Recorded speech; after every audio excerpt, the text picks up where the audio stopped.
Do you want to learn Linux? Stay with me, I'll see you in there. Let's start with the first. What's Linux? Here we're going to see on the website everything about Linux. I'm not going to read that to you, but here I'll leave you the website as a reference. It's redhat.com. Red Hat because it's a different Linux distribution. I will explain it further in the conversation. What the Linux operating system is. This is the Linux OS. What does it do? Well, it's just like Windows. We can open a menu and be able to say, hey, let's go to documents. Here it is, documents. Here you can see it. What do we have here?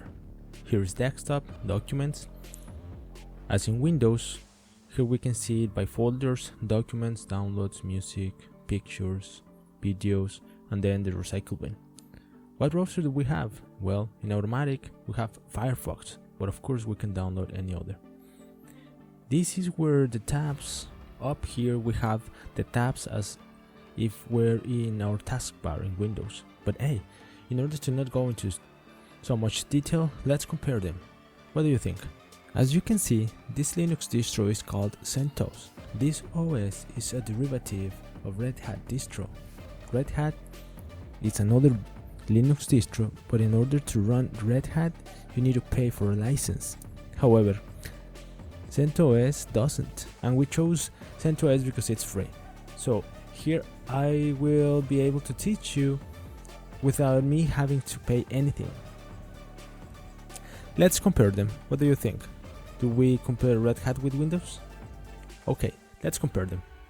As you can see, on the left hand side we have Windows 10, and on the right side Linux CentOS. Okay, let's see. Let's click on Windows button. What does it show to us? This menu. Now let's go to the Linux menu. We see all these options. So if you say all programs, here they show up to us. All of these, calculators, search engines, files.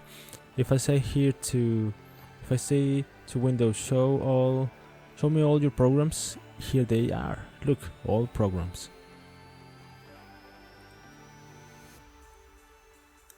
Well, let's do something easy. What do you think? Let's create a folder.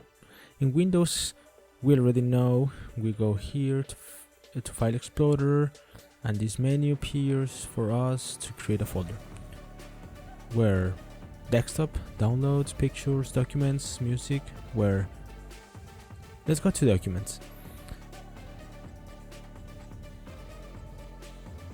What do we need to do in order to create a new folder here? Right click, new folder.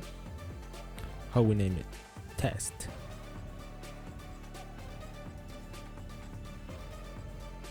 And that's it. Already, we did it. Now what do we do? Well, now we're going to Linux. On Linux, where do we go? From this menu, we click here to files. Same. Where do you want to create files? On your desktop, in documents. Let me show you this way. On this side, so that you can see that it is the same. Here it is, desktop, documents, and that's it.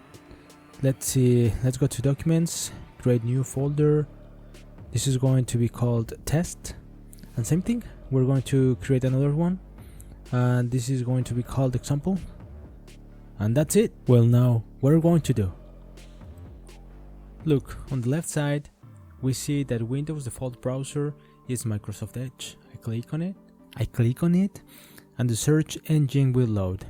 In the meantime, we're going to open the Linux browser, which, as we saw a moment ago, is Firefox. Which one is better and what's the difference?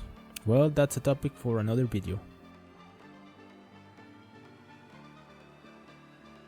Alright, now I want to show you the black screen, the famous screen that scares all of us.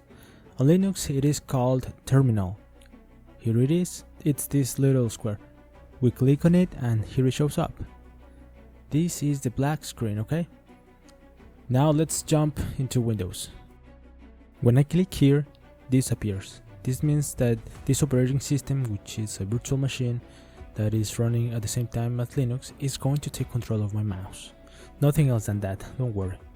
So here we click on the Windows button, and to look for it we type cmd and command prompt will appear. And there it is. Now what do we do here? Let's look up our IP addresses. In Windows we type ipconfig. There it is. It shows up our IP address. Now let's do it with Linux. On Linux it's a little different. We type ifconfig. There it is. Well, this is where the interesting part is going to start. I'm going to put Windows away and start focusing more on Linux. And I'm going to pretend that I'm going to enter the Linux machine remotely. Let's see how it works. Assuming that this machine is on a very distant server or is a computer that is in another house, how can I connect it? If I know its IP address, and that's why sometimes many people say they can steal some data from us if they know our IP addresses, because they can connect to it remotely. Let's check it out. I need to know the IP address of my computer. I can connect remotely through this program called PuTTY. So this program allows us to connect remotely with a computer. In this case, look at what I'm going to do. I'm going to copy the Linux IP address 192.168.1.10 and then I hit enter. What's going to ask? Well, what is your username?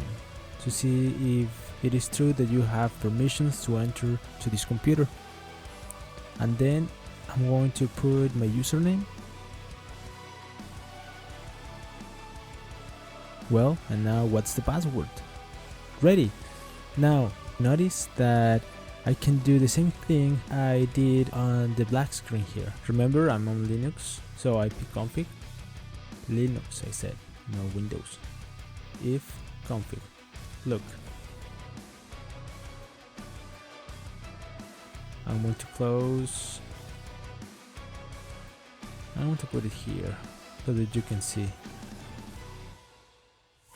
They are the same. ENP0S3, ENP0S3 with the same IP addresses. Well, from now on we're going to be working with the black screen, so don't take off and wait for the next video. Thank you all. Well, this has been all, my friends. I hope you liked it. If you have any questions, let me know in the comments down below. Keep going, don't stop learning.